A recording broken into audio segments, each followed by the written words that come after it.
I cannot believe this is the first Final Fantasy game I'm playing. Can't wait to dive into this, the characters, the story. You know what, this deserves to be played on my big TV. Okay. Welcome back. What's our situation? Shiva and Titan's little spat hasn't made things More cutscenes to set the story, building it all up. We're down a man, Sergeant. I like it. Alright, finally, let's go. Okay, another cutscene. Where are the rest of them? It can't be the main host. Wait.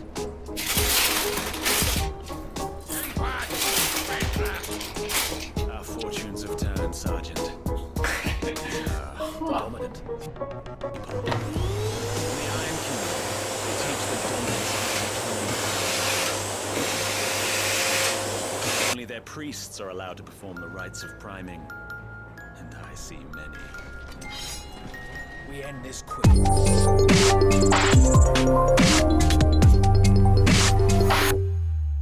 I have racked up over 50 hours of Final Fantasy XVI, and this is the first Final Fantasy game I have ever played. What? For years, the Final Fantasy combat didn't really appeal to me. But I thought if I want to make it on this platform, YouTube, then I better make sure I play some of these games. And I know Final Fantasy XVI is a game that goes against the typical formula. This review is coming from someone completely new to the franchise. And is this game worth playing, even if you've never played a Final Fantasy game before? So this is going to be my spoiler-free review of Final Fantasy XVI. Getting straight into the story, we're going to run through the world of Valisthea. You play as Clive, and the nation is divided up into 6 nations who each hold power through mother crystals and dominance. Dominants are humans that act as hosts for each nation's icon, which they are freaking crazy. Some of these icons are unbelievable, the sizes and the different powers to these icons. Wow. Wow.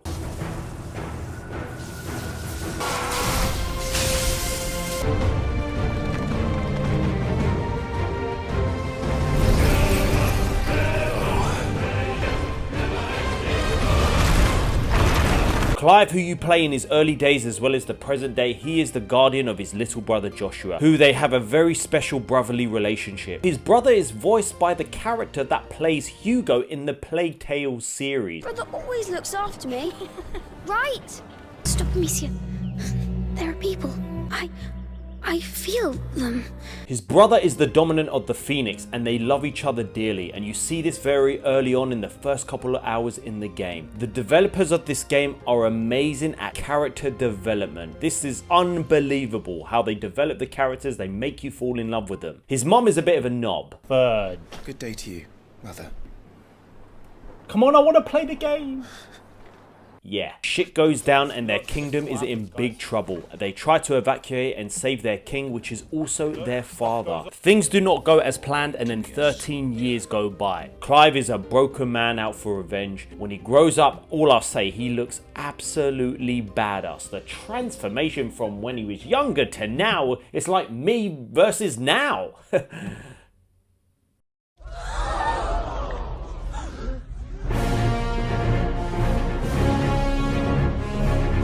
And you eventually get this amazing suit in the game after playing for a few hours, and wow, I love the red and black suit of Clive. He looks so freaking cool, man. If you're not sure about the game, play the demo and I guarantee you will be sold. The combat, on the other hand, you may need to play a little bit more because it's more of an introduction at the start of the game. And how they set the story is with the cutscenes.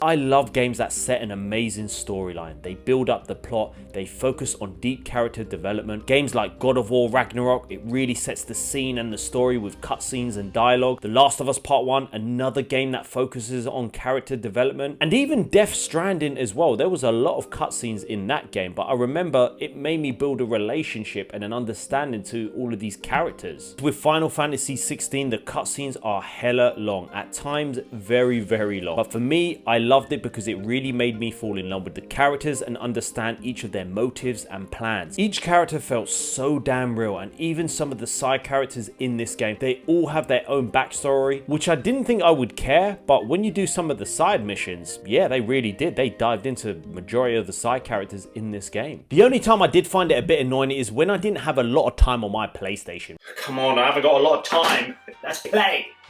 Allow me to welcome you. I am Harpocrates II Hyperboreus. That's, Quite a mouthful, I know. Finally. Oh, for God's sake, I've got to go.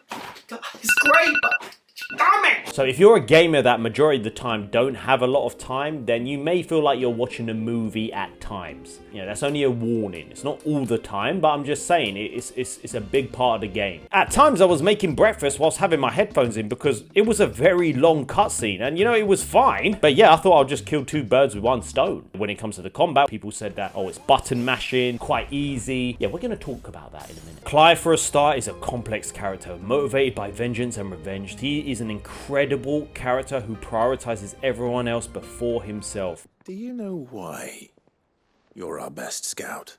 Because you don't need anyone to hold your hand. Without your resourcefulness, your courage, your determination, I don't know where we'd be. You have Sid, who's probably my favorite character because he is such a comedic guy who has zero freaking fear. Not to mention his incredible powers. Stand back!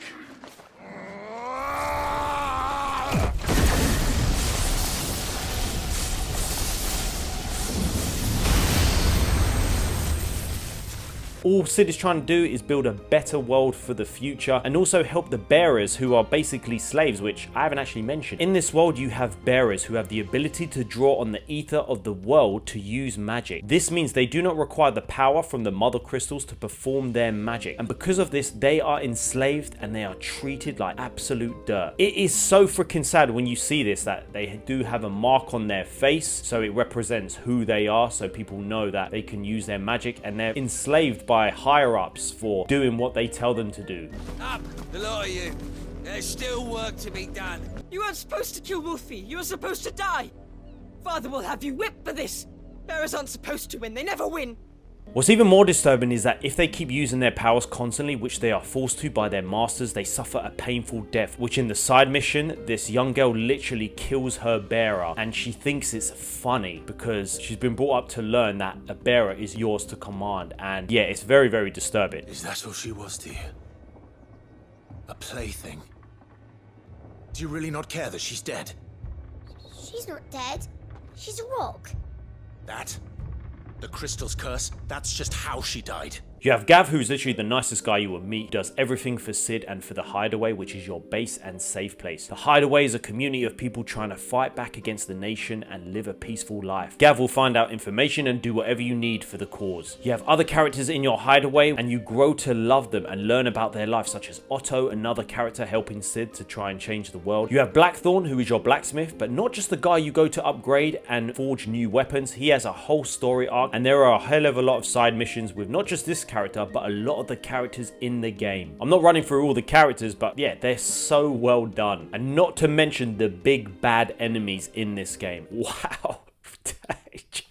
I love this game. Now, I had to mention this because I was researching online and they made a big thing, or some articles did, that there is a gay character in the game called Dion. A lot of people at first might think, oh yes, they had to put a love story on here and blah, blah, blah. All I'll say is this is how you create a badass character. Yes, he's a gay character and he has a little bit of a side story with his lover. But when I say this guy is a badass, he's probably up there with one of my favorite characters in the game because his motives, the responsibility he has, what he's trying to do. Honestly, when I say this character is done so well, and this is good writing, because I know a lot of us are really fed up with woke rubbish writing. I don't have to love it. I have to say it's being wrong. I'm in. so I'm guessing that means the This is, I can't even say the words. With the world of Final Fantasy 16, I love the fact that the world is split up into zones. Now, a lot of people may not like this, but this works so well because the environments and the different areas of Valisthea is simply beautiful. And if it was a fully open world game, it just probably wouldn't work because there are so many different environments you visit. Some are absolutely beautiful with amazing forests, waterfalls, deserts, underground locations, dungeons, and so much more I can't even remember. With these open zones, there are tons of enemies and massive monsters that you will fight. There's a lot of loot to be found as well, so it gave me even more of a reason to explore every nook and cranny. It just made me want to experience everything to the max. You know, that's what I like to do, guys. You have your trusty chocobo that you can call anytime so that you can travel through these areas a lot quicker. This is probably the only game I can think of. The loading screens are next to nothing. 2 seconds, 3 seconds max. You're there. It's amazing. No wonder PS5s are blowing up. They're going to sound like a PS4 soon. Bad times. Now, if you're like me who's never played a Final Fantasy game, at first I didn't think I would like this sort of game. It did look like button mashing. So if any of you think that the combat is just hack and slash, you're wrong. You're wrong. You are very wrong. I thought I wouldn't enjoy the combat at all, but when I bought this game, oh my gosh, after 5 hours of playing with it, after you get some amazing abilities, you will be blown away.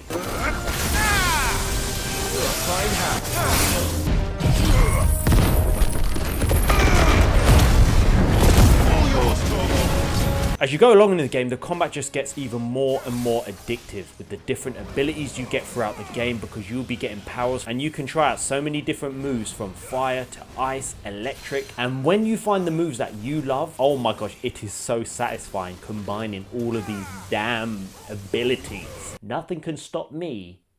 Yes. Combining your normal attacks to these special attacks just flows so well, and some of these enemy fights can last for around 10 to 15 minutes, but not once did I feel during these boss fights that, oh, this is getting a bit boring. Now I can't be bothered. I was so engaged from start to finish. I was just like, no, let's do this. Let's do this.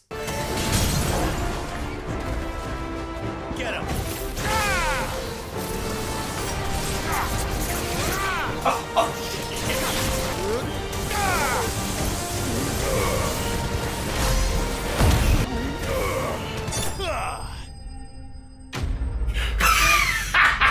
Yes! Yeah! You see that? You learn to parry, which can temporarily slow down and gives you a moment to get in some attacks. And then when your enemy is about to attack, you can dodge at the right time to then get a deadly attack right afterway, and it flows so flipping good. Game goes on, the enemy fights do get freaking hard, and right about now I'm enjoying the difficulty level of this game. Yeah, the first 2 hours are a lot different because you think, oh, this is quite easy, but near the middle and the end of the game I was like, oh my gosh, I've died a few times now because it is very, very hard, but you have to really learn when to dodge, when to attack, when to block. Yeah, it took me ages to know you can block with a certain ability.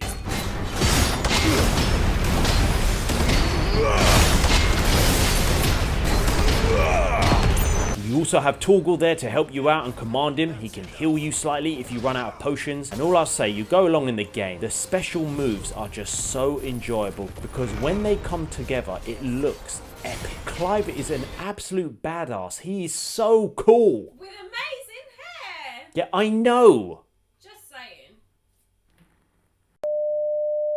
What else is so cool is that you will have one or more limit break gauges filled, and you can activate these by pressing L3 and R3 at the same time. You turn into an absolute beast. Your attacks get freaking quick and your HP will automatically fill up as you go along. And damn, does this help you out when it's needed the most. Throughout the game, you will be able to upgrade your swords and create new swords and upgrade some of your armor. So the materials you do find throughout the game, you could then use them to visit Blackthorn at the Hideaway, who is again a badass character, not just your blacksmith. He has a whole backstory and he will upgrade some of your weapons and allow you to increase the stats of those weapons. With each of your magical abilities, which you will get a lot throughout the game, you will be able to use those experience points to choose to fully upgrade moves of your choice. I want to upgrade every move possible, and I've tried out nearly every move there is so far, but what is cool is that you can mix and match moves from each set and essentially have one of each amazing ability. There is enough variety in this game, so when you do another playthrough, you can change these abilities completely. And although this review has been very, very positive so far, there's only a few things that I feel like it lets the game down slightly. When it comes to the missions, it just flows all so damn well. They're divided up into chapters, and throughout the game, I can't even remember certain missions because it feels like I'm playing a movie. The main missions are amazing. It's the side missions, more so at the start of the game. Some of the side missions I felt like were very, very pointless, and I was like, oh wow, is this all the side missions? For example, just deliver a package to Martha's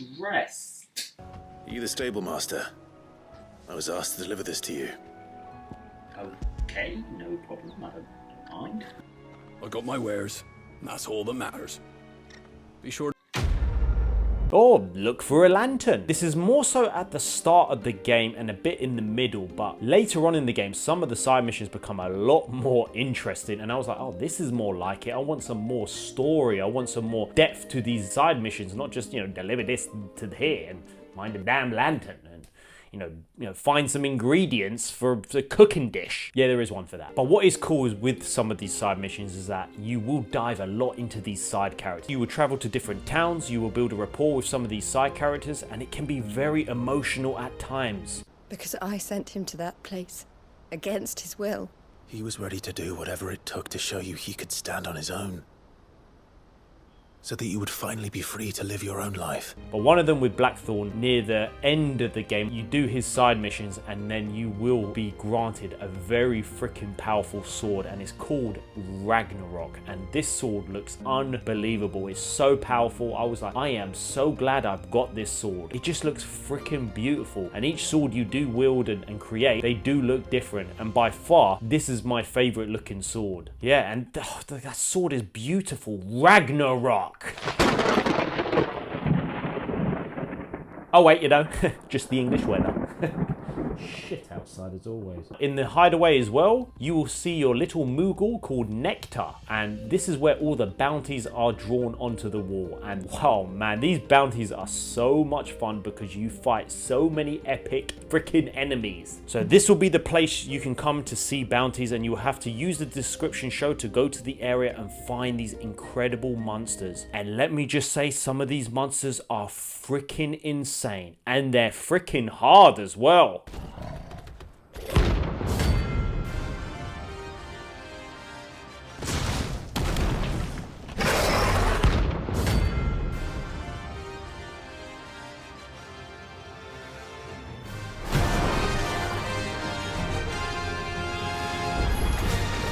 Look who's here to meet us. Pity they don't seem fond with visitors.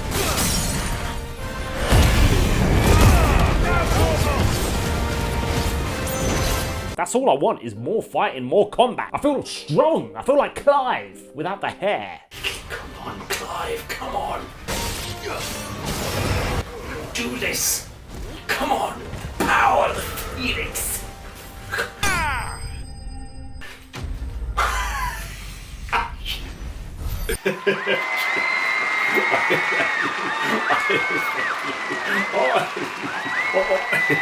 And let me just say, shout out to the music of this damn game. I haven't been playing this at the gym. Final Fantasy XVI was a game I was so excited to play, not just because it was my first Final Fantasy game. I am a sucker for amazing story, and with deep world building and character development, this game delivered, especially for a first time playing this series. Yes, there are a lot of cutscenes in the game, especially at the start, but personally, it really sets the story and I don't mind it. But if you're a gamer who doesn't have a few hours spare, this could be frustrating at times, as you may be at a point where there is a lot of cutscenes and then you have to get off straight away because you're going out. I love how the world is, I love how the world looks, and I love the fact that you have zones because it just flows so well and you can experience so many different environments from this. At times, some of the places feel semi-open world, but for the most part, it is a linear game with towns and you follow a specific marker to a specific point. The game is beautiful, it's stunning, and visiting all these areas of Valistia is breathtaking. The combat is some of the most most fun I have had, and I cannot believe I didn't think I would like this. I freaking love it. It requires you to think about timing, dodging, using your special abilities, and it is freaking addictive, especially when you start unlocking all of these incredible skills and abilities. I played the game in performance mode the whole way through, and rarely did I see any frame rate drops at all, especially when you go into these epic, gigantic boss fights, which I thought there's going to be a lot of frame rate drops. I rarely saw anything, and I didn't think my PlayStation was blowing up either. With this amazing game, I can only praise what the developers have done with this game, and it makes me excited to play Final Fantasy VII Remake. Although some of the side missions felt very boring and, you know, just a bit of filler, I would give this game a 9 out of 10. Only for that reason, really, for the few pointless side missions, and maybe a bit of the cutscenes, but, you know, people will find that they're very long. But yeah, 9 out of 10 for me. We don't need open world after open world game, because I do know a few people who are like, nah, it's not open world, I don't want to. Some of these open world games can feel so bloated, and yeah, it's nice to come to a game like this from time to time, and I've still racked up over 50 hours. I personally think if it sounds like your sort of game and you're not sure, I think you should take the risk. You won't regret it. Or just don't, and this video is pointless. What do you think about my review of Final Fantasy XVI? Will you play it? Will you not? Make sure you drop your thoughts in the comments and let me know. Let's take a look at the comment of the day from my previous video. I got these PS5 accessories, and wow. Shout out to Fried Cheesy. Thanks for all your useful tips, LGN. From someone who just bought a PS5, I'll definitely be checking out some of these products. Can't wait until my new LGN shirt shows up. Thanks for the comment, my man, and hope you find these videos useful. You've got a lot of games to get through, and I just want to say a massive thank you to everyone who has bought some of the merch. A lot of you have, and I hope you do like it. I just want to make sure that when you do get your product, make sure that you do show a picture of it, send it in the Discord. I'm going to put it in another video so we can just see what everyone's looking like. So yeah, I've got the mug here, new hoodie. Well, we got some hoodies, we've got t-shirts, and we've got something really cool coming in the pipeline. So thank you for all the support. We are getting there, and we're going to make it full time eventually. Anyways, we are on the road to 30,000 subscribers. We are nearly there, and just to let you know, we are going to give a copy of Spider-Man digital version of the game. I've also got a Spider-Man controller to celebrate 30k, so 2 lucky winners are going to win those. How are we paying for all of this? Well, you know, it's a business expense, you know, it's for the YouTube investment. We are trying to save for a house. Yes, and the collector's edition, that's for me.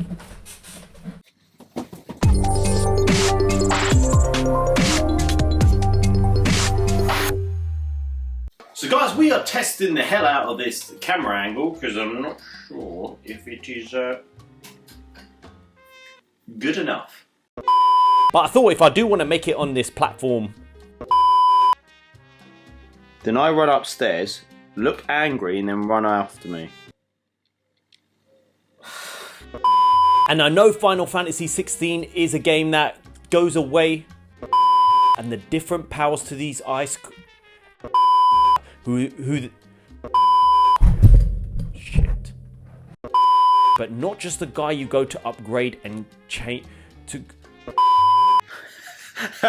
Why'd you look so depressed? I'm tired, Oh mate, you're doing one more... But not just the guy you go to upgrade and chat to new weapons.